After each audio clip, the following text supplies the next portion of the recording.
Totoo pala kapag may edad ka na, saka mo lang ma-realize ang ganda ng buhay nung bata ka pa. Noon simpleng saya lang sapat na.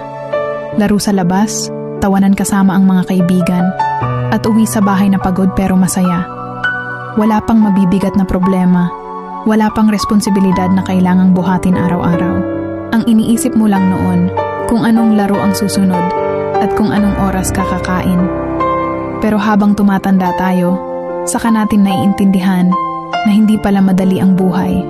May mga pangarap kang kailangan ipaglaban, may pamilya kang gustong bigyan ng magandang kinabukasan. Doon mo marirealize na ang mga simpleng araw noong bata ka ay mga panahong hindi mo na mababalikan. Pero pwede mong gawing inspirasyon para mas lumaban.